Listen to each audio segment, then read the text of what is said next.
നമസ്കാരം, മെട്രോ മാറ്റിനി ന്യൂസിലേക്ക് സ്വാഗതം. ഹേമ കമ്മിറ്റി റിപ്പോർട്ട് പുറത്തു വന്നതിന് ശേഷം ഏറ്റവും കൂടുതൽ ചർച്ചയായി മാറിയത് കാസ്റ്റിംഗ് കൗച്ചാണ്. സ്ത്രീകൾക്കുണ്ടാകുന്ന ഈ ദുരനുഭവം തടയുന്ന നടന്മാർക്കും സിനിമ നഷ്ടപ്പെടാമെന്നും തനിക്ക് അത്തരത്തിലൊരു അനുഭവം ഉണ്ടായിട്ടെന്നും വെളിപ്പെടുത്തിയിരിക്കുകയാണ് നടൻ ഗോകുൽ സുരേഷ്. ഇപ്പോൾ മലയാള സിനിമ നടക്കുന്ന പ്രശ്നങ്ങളിൽ എപ്പോഴും ഒരു ജെൻഡർ മാത്രമാണ് ബാധിക്കപ്പെടുന്നതെന്ന് പറയാൻ പറ്റില്ല. കാസ്റ്റിംഗ് കൗച്ചിനെ തടയുന്ന ഒരു മെയിൻ ആക്ടറിന് ചിലപ്പോൾ സിനിമകൾ നഷ്ടമായേക്കാം. അതിന് സമാനമായ ഒരു അവസ്ഥയിലൂടെ താൻ കടന്നുപോയി എന്നാണ് ഗോകുൽ പറയുന്നത്. അതിനെക്കുറിച്ച് ഇപ്പോൾ സംസാരിക്കാൻ താല്പര്യമില്ല.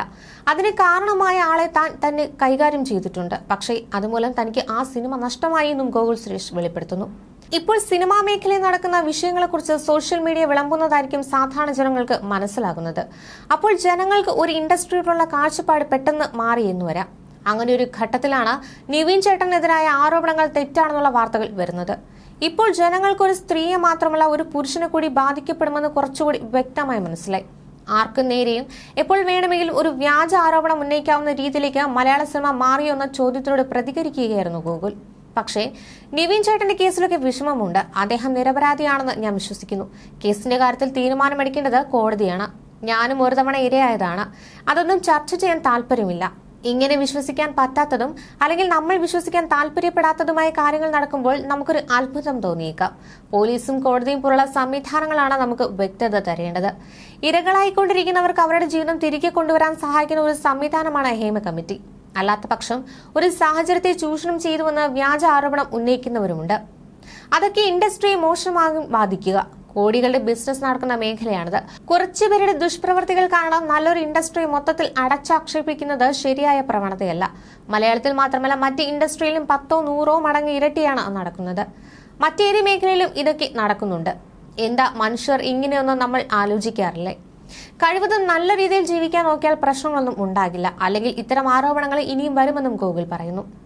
അമ്മയിൽ ഈ അടുത്താണ് ഞാൻ അംഗത്വം നേടുന്നത്. അമ്മയുടെ ഒരു കുഞ്ഞാണെന്ന് പറയാം. ലാൽ സാറിന്റെയോ എക്സിക്യൂട്ടീവ് കമ്മിറ്റിയുടെയോ പ്രവൃത്തിയെ വിലയിരുത്തേണ്ട ആൾ ഞാനായിട്ടില്ല. അവർ നേതൃത്വം വഹിക്കുന്ന ഒരു സംഘടനയിലെ ആളുകൾക്ക് ഇങ്ങനെ ഒരു മോശം അനുഭവം ഉണ്ടാകുന്നുവെന്ന് സ്വയമേ അറിഞ്ഞപ്പോൾ ആ സ്ഥാനത്തിരിക്കാൻ യോഗ്യരല്ല എന്ന് തിരിച്ചറിഞ്ഞ് സ്വയം മാറിയതാണ്. അതിനെ നല്ല രീതിയിൽ കാണാം. അതിനൊപ്പം തന്നെ ഇതിനെയൊക്കെ ഉത്തരവാദിത്തോടെ കാണേണ്ട, ഉത്തരം പറയേണ്ട ഒരു നേതാവ് അവിടെ ഉണ്ടാകില്ല. അവരും മനുഷ്യരാണ്. ലാൽ സാറായാലും മമ്മൂട്ടി സാറായാലും സിദ്ദിഖ് സാറായാലും അവരൊക്കെയാണ് ഞാനൊക്കെ നിന്ന് അഭിനയിക്കുന്ന ഈ ഇൻഡസ്ട്രി ഇത്രയുമാക്കിയത്. ആ ആദരവ് മാറ്റി നിർത്തി സംസാരിക്കാൻ സാധിക്കില്ലെന്നും ഗോകുൽ പറയുന്നു.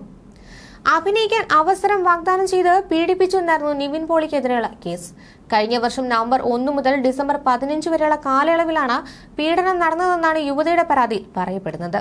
എന്നാൽ ദുബായിൽ വെച്ച് തന്നെ പീഡിപ്പിച്ചുവെന്ന് യുവതി പരാതിയിൽ ആരോപിക്കുന്ന ദിവസം നിവിൻ കേരളത്തിൽ ഉണ്ടായിരുന്നുവെന്ന് നേരത്തെ സംവിധായകൻ വിനീത് ശ്രീനിവാസൻ പ്രതികരിച്ചിരുന്നു.